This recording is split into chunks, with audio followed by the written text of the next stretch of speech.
नमस्कार, इन खबर में आपका स्वागत है। लोकसभा चुनाव सिर पर आ गया और इंडी गठबंधन अभी मूर्त रूप नहीं ले पाया है।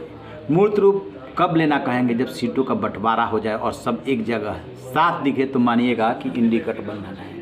अदरवाइज जिस तरीके से बिहार में नीतीश कुमार बिदक गए, बंगाल में ममता बनर्जी बिदकी हुई है, राहुल गांधी की सभा कराने को भी तैयार नहीं है, मल्लिकार्जुन खड़गे जो कांग्रेस के अध्यक्ष हैं उनको चिट्ठी लिखनी पड़ रही है, आम आदमी पार्टी पंजाब में अकेले लड़ने की बात कर रही है, और इधर उत्तर प्रदेश में समाजवादी पार्टी के प्रमुख अखिलेश यादव ने एक्स पर पोस्ट डाल के 11 सीटें कांग्रेस को दे दी है। कांग्रेस के नेता हैं जयराम रमेश, वो कह रहे हैं कि अभी तो बातचीत चल रही है, फाइनल तो हुआ नहीं, ये कहाँ से संख्या आ गई। कांग्रेस 23 सीटों पर दावेदारी कर रही है और समाजवादी पार्टी कह रही है कि गोरखपुर, महाराजगंज, बनारस, झांसी समेत आप हमसे 11 सीटें ले लीजिए।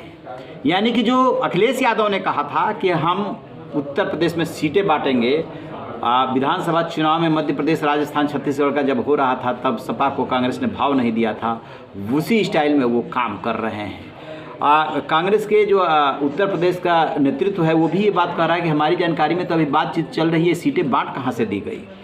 क्या है इसके पीछे खेल? दरअसल है क्या कि अखिलेश यादव कम से कम 60 सीटों पर लड़ना चाहते हैं। 7 सीटों के लिए वो लोक दल से समझौता कर चुके हैं, जयंत चौधरी के साथ वो एक्स पर पोस्ट डाल चुके हैं। 1 सीट वो अपना दल कमेरावादी को देना चाहते हैं और 1 सीट चंद्रशेखर रावण की पार्टी को देना चाहते हैं यदि वो गठबंधन में रहते हैं तो। इस तरीके से ये सीटों की संख्या है वो बैठती है इन 2 को मिलाकर के और 7 को मिलाकर के 60 और 9, यानी कि 69 सीट और 11 सीट वो दे रहे हैं कांग्रेस को। कांग्रेस मांग रही है कम से कम 23 से 25 सीट। यदि बात करें 2019 के चुनाव की तो समाजवादी पार्टी और बहुजन समाज पार्टी एक साथ चुनाव लड़ी थी। सपा को मिले थे 18% के आसपास वोट और सीटें मिली थी 5। बहुजन समाज पार्टी को सीटें मिली थी 10 और कांग्रेस को सीट मिली थी सिर्फ 1। समाजवादी पार्टी ने रायबरेली और अमेठी में अपना उम्मीदवार नहीं उतारा था, यद्यपि कोई गठबंधन नहीं था। उसका गठबंधन जो था सपा, बसपा और राष्ट्रीय लोकदल का था। राष्ट्रीय लोकदल यानी कि जयंत चौधरी की पार्टी 3 सीटों पर चुनाव लड़ी थी। मुजफ्फरनगर से चुनाव लड़े थे उनके पिता अजीत चौधरी, खुद वो बागपत से चुनाव लड़े थे और एक नरेंद्र सिंह चुनाव लड़े थे मथुरा से।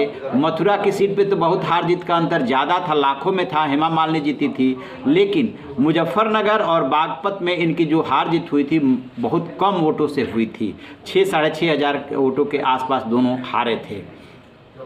तो अब जो है अखिलेश यादव ने जिस तरीके से कांग्रेस से बिना पूछे ये एक्स पर पोस्ट डाल दिया और कांग्रेस का रिएक्शन आया, उससे साफ लग रहा है कि यहाँ पर सीटों को लेकर के समाजवादी पार्टी और कांग्रेस में वो बन नहीं रही है, बात बनती हुई से नहीं दिख रही है। आगे चल करके बन जाए वो एक अलग बात है। बात थोड़ी देर के लिए कर लेते हैं पश्चिम बंगाल की। पश्चिम बंगाल में ममता बनर्जी ने नीतीश कुमार को संयोजक नहीं बनने दिया, उनकी जाति जनगणना को लेकर के उसको नेशनल एजेंडा में शामिल नहीं किया और अब खुद भी वो बिदक गई है कि राहुल गांधी की यात्रा में शामिल होना तो दूर की बात, सिलीगुड़ी की सभा को इजाज़त देने से ही मना कर दिया। पार्टी के अध्यक्ष मल्लिकार्जुन खड़गे ने ममता बनर्जी को चिट्ठी लिखी है और इस यात्रा के लिए सुरक्षा मुहैया कराने की बात कही है और ये भी कहा है कि आपके तो गांधी परिवार से बहुत अच्छे रिश्ते हैं। इंडी गठबंधन जो है चुनाव मैदान में उतर रहा है, इसमें हम सब लोगों को मिलजुल करके जाना चाहिए। हम सिर्फ इतना बताना चाहते हैं कि इंडी गठबंधन में काफ़ी अंतर विरोध है। ममता बनर्जी साफ साफ कांग्रेस से कह चुकी है कि सिर्फ 2 सीट मिल पाएगी जो आप पिछली बार जीते थे, और ये कह रहे हैं अखिलेश यादव कि पिछली बार आप सिर्फ रायबरेली सीट जीती थी, लिहाजा इस बार आपको ज़्यादा से ज़्यादा हम आपको 11 सीट देंगे।